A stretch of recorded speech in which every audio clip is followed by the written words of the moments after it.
Amin. Kita beri tepuk tangan buat Tuhan Yesus. Haleluya, haleluya. Pesan Tuhan buat kita pagi ini adalah janganlah takut. Apa pesannya? Janganlah takut. Wow, saya nggak tahu apa yang sedang dirasakan oleh masing-masing kita, tetapi yang pasti Tuhan lebih tahu dari diri kita sendiri ya.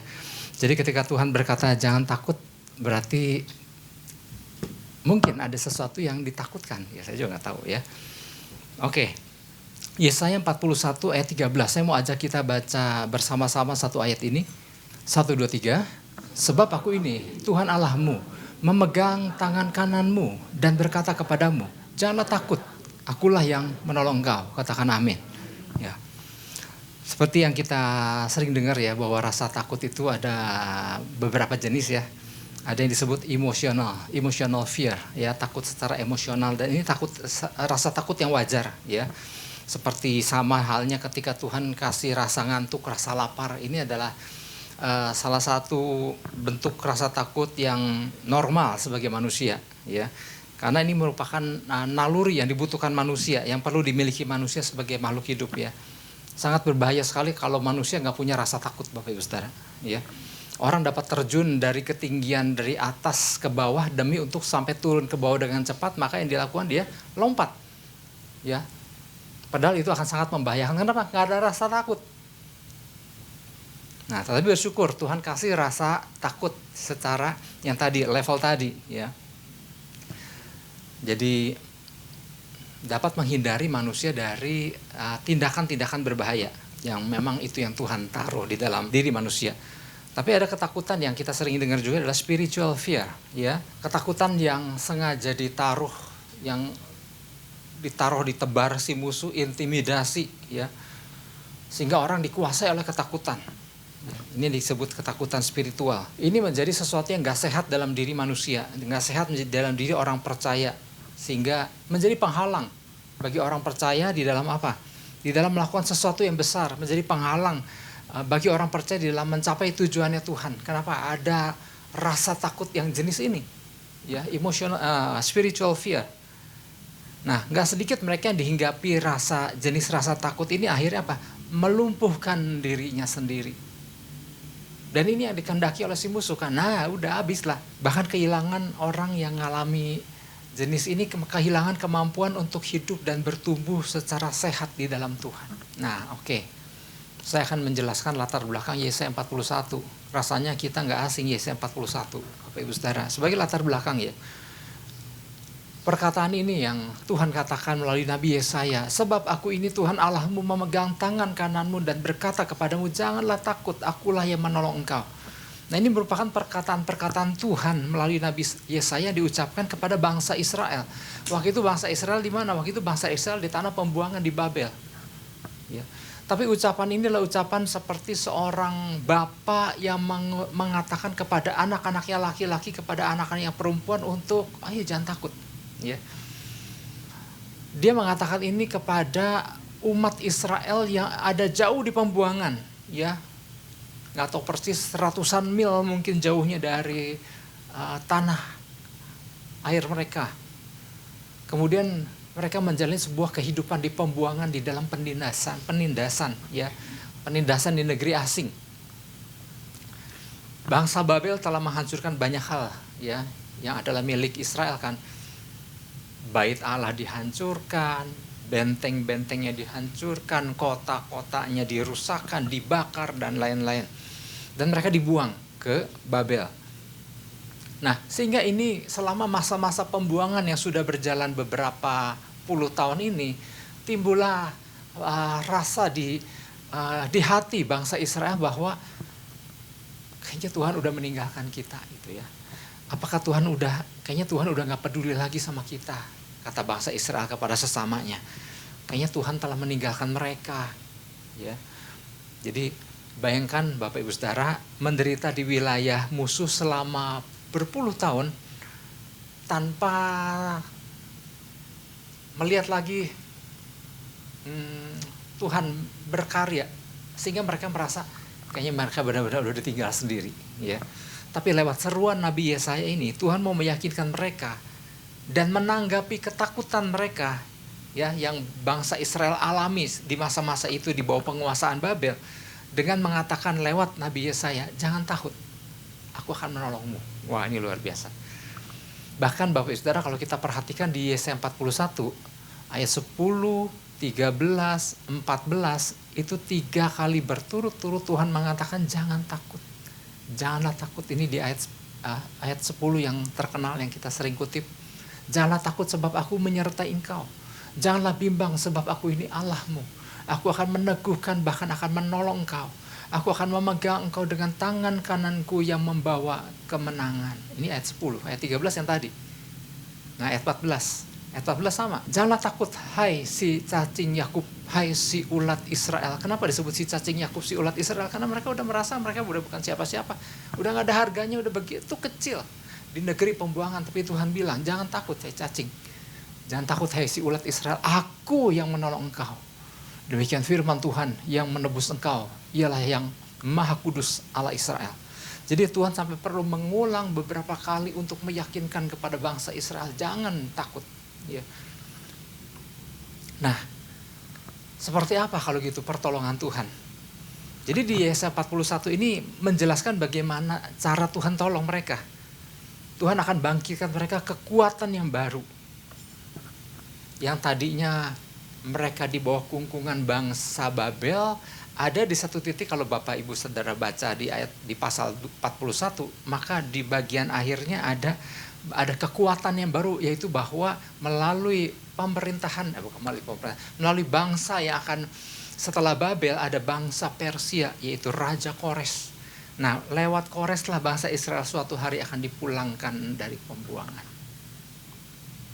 Jadi seperti itulah. Jadi kalau kita menerjemahkan pesan Tuhan, seperti itulah ketika Tuhan berkata jangan takut. Sama halnya ketika Tuhan berkata jangan takut kepada bangsa Israel, Tuhan kemudian suatu hari membawa mereka pulang. Ada satu tindakan. Jadi Tuhan bukan cuma sekedar bilang jangan takut, udah jangan takut, enggak. Tapi kemudian ada tindakan Tuhan. Sama halnya ketika Tuhan berkata melalui pesannya kepada umatnya di tempat ini, janganlah takut. Tuhan bukan cuma sekedar bicara, jangan takutlah, jangan takut, enggak. Tuhan akan sama melakukan apa? Tuhan akan melakukan satu tindakan. Tapi kita nggak tahu seperti apa kan tindakannya. Kalau bangsa Israel kan, dia membangkitkan Kores, Raja Persia, untuk memulangkan bangsa Israel. Nah ini jadi pesan Tuhan buat kita, saya Bapak Ibu Saudara. Ya. Oke, penjelasan tentang kata takut ya. Nah, kata jangan takut dalam bahasa Ibrani-nya yare, ya. Yare itu takut, jangan ya. Jangan takut artinya jangan gemetar melihat realita lawan yang dihadapi. Ya, saya nggak tahu seperti apa yang namanya lawan yang dihadapi. Tetapi kata ini juga berkata jangan gemetar, jangan takut melihat realita kehidupan yang dihadapi.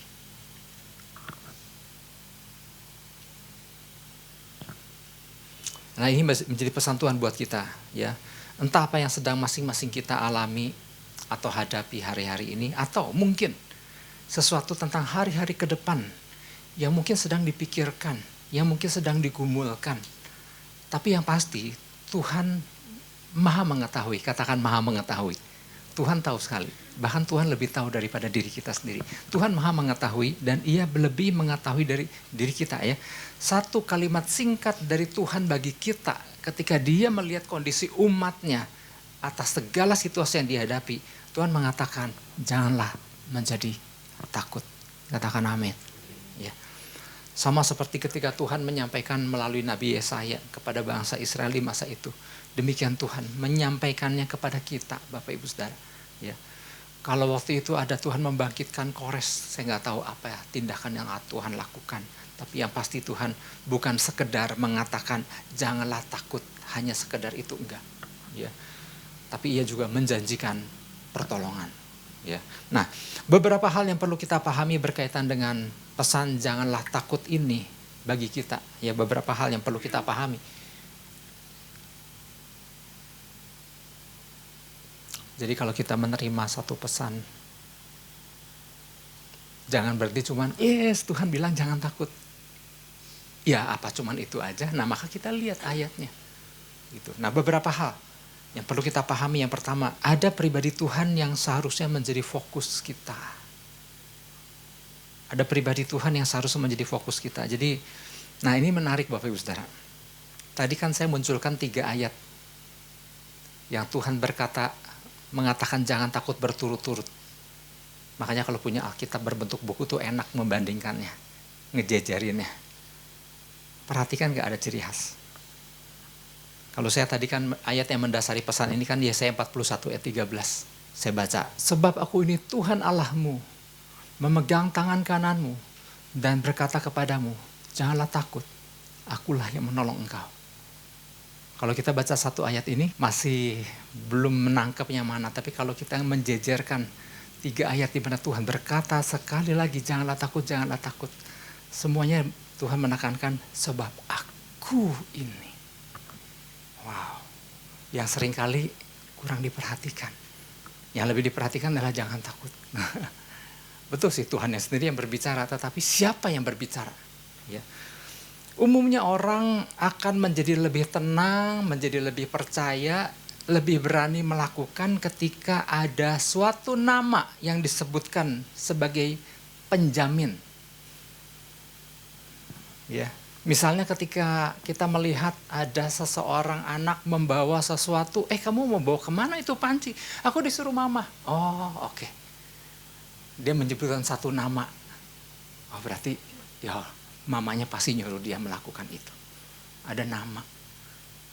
Kalau itu anak cuma bawa panci aja, ini masih belum tahu nih mau dibawa kemana nih panci. Ini mau diapain? Apakah dia mau pakai untuk iseng atau apa? Tetapi ketika dia mengatakan satu nama, mama suruh aku bawa, ambilkan panci itu dibawa kepada mama. Oh, oke. Kita baru paham. Ada nama yang punya otoritas yang lebih tinggi dari dia yang menyuruhnya. Kita disuruh jangan pulang dulu. Kenapa gak suruh pulang? Ini Pak Ketua bilang kita tunggu dulu. Oh, oke. Berarti ada satu nama yang disebutkan yang menyuruh kita untuk jangan pulang dulu. Oke, baru kita ngerti. Atau Pak Gem bilang, tunggu dulu. Ada sesuatu yang mau diumumkan. Oh ya udah kita tunggu. Tapi kalau nggak ada satu nama yang disebutkan, apa-apaan sih kita disuruh tunggu sini? Gitu. Tetapi ketika ada satu nama yang disebutkan, ketika kita cuma mendengar kata jangan takut, ya cuma hiburan sesaat aja, hati mah tetap takut. Tetapi ada satu nama yang menjamin, sebab aku Tuhan yang menolong engkau. Sebab aku Tuhan Allahmu ini memegang tangan kanan. Wow, ini luar biasa. Orang seringkali memahami lebih, menjadi lebih tenang ketika ada nama yang memiliki otoritas yang menjaminnya. Apa yang menjadi dasar Nabi Yesaya mengatakan Yare tadi, ya, agar bangsa Israel tidak menjadi takut dan khawatir tentang keadaan yang mereka sedang hadapi. Karena ini yang bicarakan Tuhan lewat Nabi Yesaya. Kalau cuman jangan takut, ya kenapa mesti jangan takut gitu ya. Tetapi kemudian ada Tuhan yang menjamin, ya. Saya percaya kita paham ini. Karena ada nama besar, ada nama di atas segala nama yang menjaminnya, ya. Makanya kan kita perhatikan di ayat 10 kan, gak usah diulang lagi. Janganlah takut sebab aku menyertai. Janganlah bimbang sebab aku ini Allah. Ayat 13, sebab aku ini Tuhan Allahmu. Ayat 14, akulah yang menolong engkau. Demikianlah firman Tuhan, ya. Ketika Musa, Bapak Ibu Saudara, kalau masih ingat kisah tentang bagaimana waktu Musa pertama kali disuruh sama Tuhan, ketika dia lagi mengembalakan kambing domba punya Yitro, mertuanya, kemudian lewat peristiwa semak belukarnya menyala tapi tidak terbakar, Tuhan panggil Musa untuk pergi ke Mesir menghadap Fir'aun. Wah, Musa yang udah sekian lama menjadi penggembala kambing domba kan gak pede. Aku disuruh menghadap, pertama datang dulu kan kepada bangsa Israel yang ada di Mesir, kemudian dari situ disuruh menghadap ke Fir'aun, ya. Nah, Musa kemudian bertanya kan kepada Tuhan, apabila aku mendapatkan orang Israel dan mereka bertanya siapa yang mengutus aku, dan ketika aku menghadap Fir'aun dan ketika Fir'aun berkata siapa yang menyuruh engkau, apa yang harus ku jawab? Terus Tuhan bilang apa? Beginilah kau katakan kepada mereka, akulah aku. Wah, ini keren sekali. Akulah aku yang telah mengutus engkau kepadamu. I am who I am. Ada satu nama besar yang menjamin engkau menghadap Firaun. Karena aku yang menyuruhnya. Jadi Tuhan gak mengajarkan Musa untuk menjelaskan panjang lebar. Ya, ini loh Pak Firaun, aku gak tahu kenapa aku kayak disuruh. Enggak, katakan Tuhan. Ya. Yang adalah nama di atas segala nama yang mengutus aku menghadap engkau. Ya, jadi ada nama yang menjamin. Makanya Bapak Ibu Saudara, di dalam peristiwa murid-murid Yesus di Perjanjian Baru, ketika mereka diombang-ambingkan oleh gelombang yang menerpa perahunya, dan mereka berusaha berjuang berjam-jam, kita pernah bahas itu, berjam-jam untuk mengeluarkan air dari dalam perahu supaya perahu itu tidak menjadi tenggelam. Dan kemudian pukul 3 pagi Yesus berjalan di atas air. Singkat ceritakan, murid-murid sempat bilang itu hantu. Tetapi kemudian Yesus berkata, tenanglah, aku ini, jangan takut. Yesus gak bilang, jangan takut. Gak, tenanglah, aku ini. Dan kita udah pernah dijelaskan, aku ini adalah sama dengan aku adalah aku di dalam peristiwa Musa. Jadi kalau ada yang berkata, Yesus gak pernah bilang dia Tuhan. Lewat peristiwa ini, sebetulnya Yesus lagi berkata, aku adalah aku, Tuhan yang sama yang berkata kepada Musa pada masa itu. Ego eimi, I am who I am. Ya. Nah, demikian juga ketika Tuhan menyampaikan pesannya kepada kita di minggu ini dengan berkata, janganlah takut. Tuhan gak menjelaskan bahwa jangan takut, keadaan memang kayak begini, ya kita juga nggak tahu pastilah, ya nggak tahu hari-hari ke depan seperti apa. Udahlah, yang penting jangan takut. Enggak, Tuhan nggak bilang begitu. Udah, kamu sabar aja lah, gitu ya. Enggak. Yesaya 41 ayat 13, sebab aku ini Tuhan Allahmu yang memegang tangan kananmu dan berkata kepadamu, janganlah takut, akulah yang menolong engkau. Dia memberikan nama, yaitu dirinya sendiri sebagai penjamin. Katakan amin. Jadi kalau masih takut, kebangetan gak?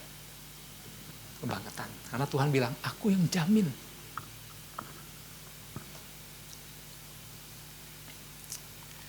Nah, apabila semua hal tentang jangan menjadi takut dijamin Tuhan dengan namanya sendiri, maka bagian kita adalah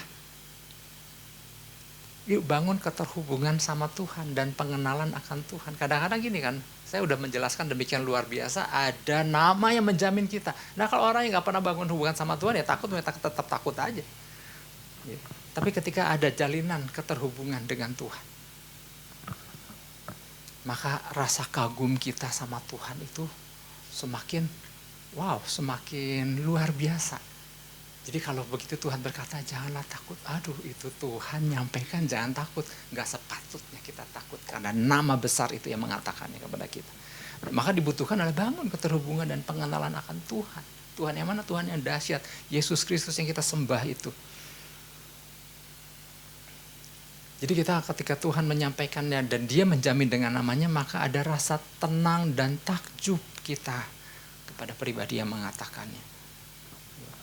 Seringkali orang percaya tanpa disadari begitu mudah memasukkan ketakutan ke dalam hidupnya.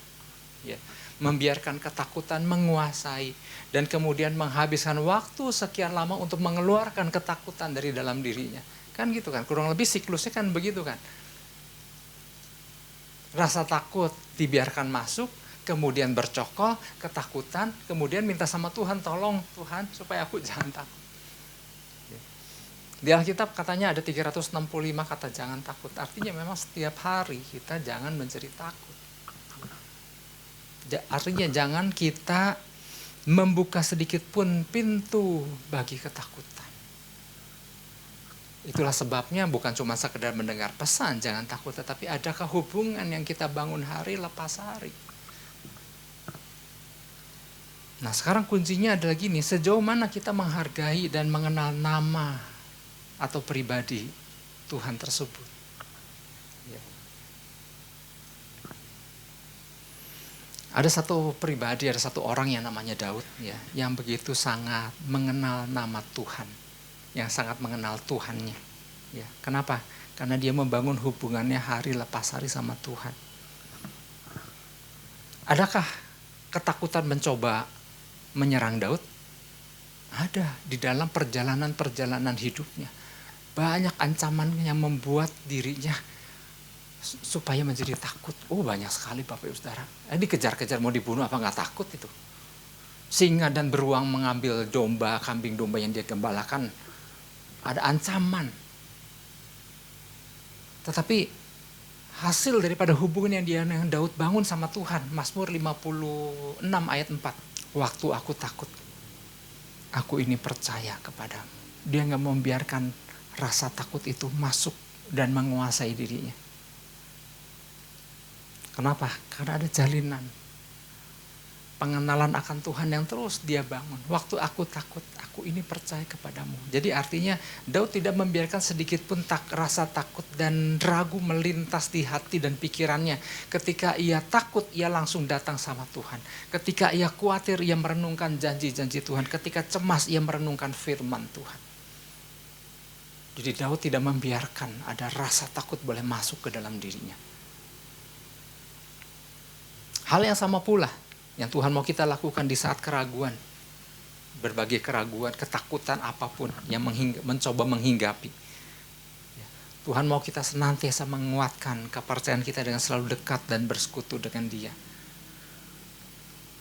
Makanya kan saya pernah menjelaskan juga ya, suatu kali ketika murid-murid datang sama Yesus. Yohanes 6 ayat 28-29. Lalu kata mereka kepadanya, apa yang harus kami perbuat supaya kami mengerjakan pekerjaan yang dikehendaki Allah? Ayat 29. Jawab Yesus kepada mereka, inilah pekerjaan yang dikehendaki Allah. Yaitu hendaklah kamu percaya kepada Dia yang telah mengutus aku, yang telah diutus Allah. Inilah pekerjaan yang dikehendaki Allah.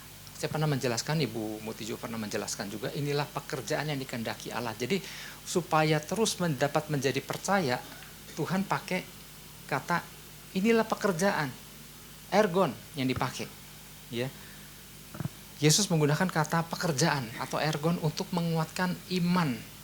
Ya, ergon artinya adalah bekerja, berusaha, bersungguh-sungguh seperti orang melakukannya waktu dia mencari nafkah. Ada nggak orang yang cari nafkah? Nggak serius yuk nggak makan. Nggak serius yuk nggak dapat apa-apa. Maka orang bersungguh-sungguh di dalam bekerja, di dalam berusaha, untuk memperoleh sesuatu demi apa? Supaya anak, istri dia gak kelaparan. Nah, maka orang melakukan pekerjaan. Nah, untuk membangun kepercayaan Tuhan pakai kata yang sama. Inilah pekerjaan yang dikehendaki Allah, yaitu hendaklah kamu percaya. Artinya gini, kita perlu berusaha untuk selalu mempercayai Tuhan. Kalau orang bisa berusaha bekerja setiap hari demi untuk mencari nafkah, maka untuk di dalam mempercayai Tuhan, kata ergon itu adalah setiap hari berusaha sungguh-sungguh seperti layaknya orang kerja untuk membuat diri kita percaya sama Tuhan. Jangan selalu suruh orang lain buat kita percaya sama Tuhan. Tapi diri kita perlu pacu sendiri setiap hari untuk tetap percaya sama Tuhan. Hari Minggu kita mendengar ada seorang hamba Tuhan khotbah misalnya. Terus kita dikuatkan, amin, amin, amin. Bagaimana dengan Senin? Kan gak ada yang nguatin lagi. Minggu kan ada tamu datang, khotbah. Menyampaikan kebenaran. Jemaat dikuatkan. Semua dikuatkan. Senin kan udah gak ada yang khotbah lagi nih. Ya udah nanti tunggu minggu depan aja lah, tunggu ada orang yang menguatkan. Jadi Tuhan gak mau kita setiap hari tuh jangan ngandelin orang lain mesti nguatin kita baru kuat. Tetapi hari lepas hari kita harus membangun kepercayaan kepada kita. Senin harus bangun kekuatan. Selasa juga harus bangun kekuatan. Ya puji Tuhan Selasa ya dapat pesan Tuhan baru. Rabu dikuatkan nggak?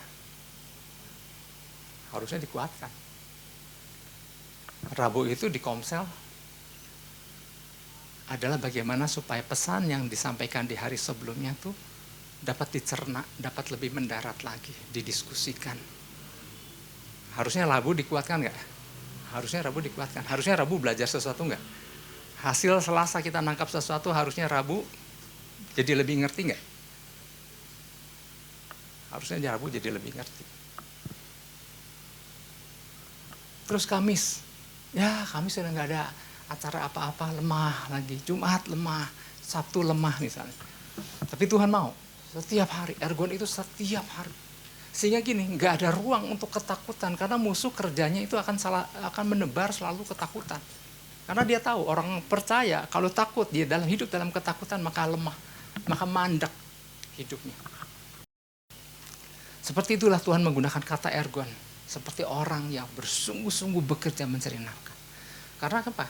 Kita hidup di tengah-tengah dunia yang selalu berbohong. Di tengah-tengah dunia selalu memperlihatkan bagian-bagian yang enak untuk daging. Belum lagi iblis dengan segala dakwaannya yang bertubi-tubi. Sehingga kalau orang percaya nggak membangun diri, menjadi mudah ragu hidupnya. Mudah takut hidupnya. Nah itulah sebabnya Tuhan mau kita orang percaya bangun terus kepercayaan kita hari lepas hari. Ya. Nah, itu yang pertama, ada pribadi Tuhan yang seharusnya menjadi fokus kita. Yang kedua, ada tangan Tuhan yang siap untuk menuntun kita. Jadi waktu Tuhan berkata janganlah takut, menurut Yesaya 41 ayat 13, dia bilang ada tangan Dia yang tuntun kita. Sebab aku ini Tuhan Allahmu. Udah mah Dia menjamin dengan nama besarnya yang luar biasa, nama di atas segala nama, ya. Di dalam Filipi dikatakan segala yang di langit, di bumi, di bawah bumi bertekuk lutut di dalam satu nama, yaitu nama Yesus Kristus. Gak ada lagi yang bisa menandinginya. Dan semua musuh takluk di dalam nama itu. Dan nama itu menjamin, ya. Sebab aku ini Tuhan Allahmu memegang tangan kananmu. Namanya menjamin itu, kemudian tangannya pegang tangan kita, Bapak Ibu Saudara. Terus yang dipegang mestinya gimana? Harusnya aman dong. Tenang dong. Aduh, luar biasa. Kata memegang menggunakan kata hazak. Hazak pakai Q ya, hazak. Artinya bukan sekedar memegang. Hazak itu. Tapi bukan memegang biasa, tapi memegang dengan erat. Dan bahkan pegangannya itu mengikat. Bayangin, dipegang, itu malah aku pegang erat-erat. Maksudnya peristiwa balon itu kan, peristiwa balon itu kan dia belajar sesuatu, kan balonnya pada meledak kan. Oleh sebab itu dia ambil keputusan, aku pegang erat-erat. Nah itulah hazak. Dia nggak akan membiarkan terlepas dari genggaman tangannya. Istilahnya gini, diikatnya tangan kita dengan tangan Dia. Wow, luar biasa. Sehingga seharusnya nggak mungkin terlepas oleh goncangan atau tarikan apapun. Wah, luar biasa. Terus kalau digenggam gitu, kan lucu kalau, gimana ya, sambil dipegang. Kok aku khawatir hidupku, kok aku takut. Ya kan gak wajar jadinya. Karena dipegang, ya. Bapak Ibu Saudara pernah kan, waktu anak-anak masih kecil kan suka jalan. Terus kemudian kadang nyebrang jalan mungkin. Atau lagi jalan di tempat umum. Sebagai orang tua, apa yang kita lakukan kepada anak kita yang masih kecil? Kita pegang tangannya. Untuk apa sih tujuan pegang? Supaya si anak yang kan pengen seru kesana kesini dipegang. Udah, jangan. Bahaya, ini lagi mau nyebrang atau lagi banyak orang. Ya, dan lain-lain. Kita akan memegangnya dengan erat. Ya. Nah, ikatan hazak itu membawa kita kepada 3 hal. Supaya kita yang dipegang dan diikatnya punya keberanian. Supaya kita yang dipegangnya punya keteguhan hati. Supaya kita yang dipegangnya, ini luar biasa, punya keperkasaan. Wah, luar biasa ya. Dan hazak ini terjadi pada pribadi yang memiliki hati yang tulus dan polos seperti anak-anak. Suatu ketika bangsa Israel menghadapi Goliat kan. Alkitab mencatat bahwa Saul dan pasukan Israel Begitu mendengar perkataan Goliat, di situ ditulis maka cemaslah hati mereka dan mereka sangat ketakutan. Siapa sih Saul? Saul bukan sekedar raja. Saul itu di waktu-waktu sebelumnya dia sudah memimpin Israel melawan musuh-musuh. Seorang yang terlatih juga di dalam berperang. Ya. Sementara orang Israel yang adalah pasukan Israel, mereka bukan rakyat biasa, tapi mereka adalah para prajurit-prajurit yang sudah biasa berperang juga. Tapi ketika mendengar tantangan musuh yang bernama Goliat, mereka dikatakan mereka sangat ketakutan. Sangat itu artinya bukan takut yang biasa, tapi ketakutan yang mendalam. Dan ini berapa kali dicatat, diulang lagi bahwa ketika semua orang Israel melihat orang itu, larilah mereka daripadanya dan sangat ketakutan. Disebut lagi, mereka sangat ketakutan. Ya. 2 kali disebutkan sangat ketakutan. Dan mereka berniat untuk lari ramai-ramai karena ketakutan. Tapi Daud ketika melihat sosok Goliat, dia bilang, siapa orang Filistin yang tidak bersunat ini? Ya, sampai ia berani mencemoohkan barisan Allah yang hidup. Ya.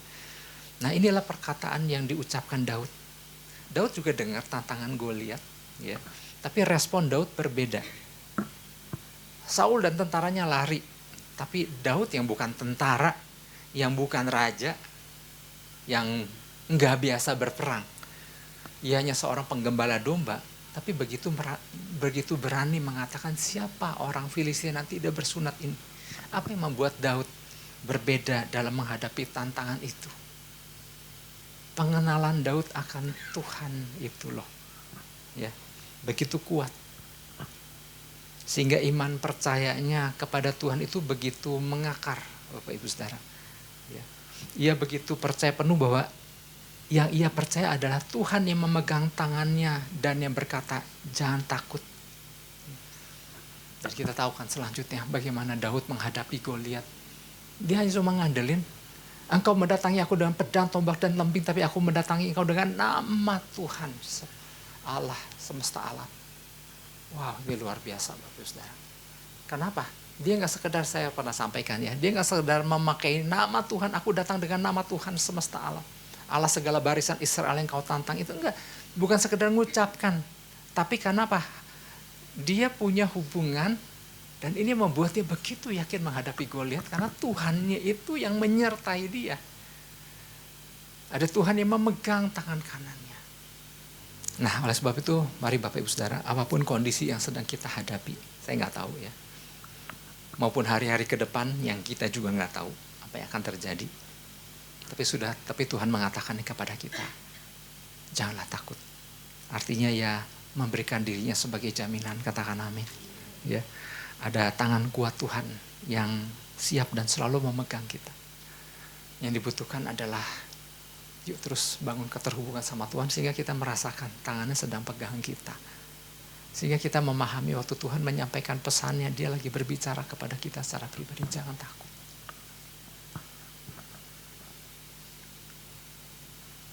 Dan Tuhan lalu kalau berkata jangan takut, nggak cuma sekedar bicara, tetapi ada tindakan yang ia akan lakukan yang kita belum tahu tindakannya apa. Tapi yang pasti waktu Tuhan berkata jangan takut, katakan amin.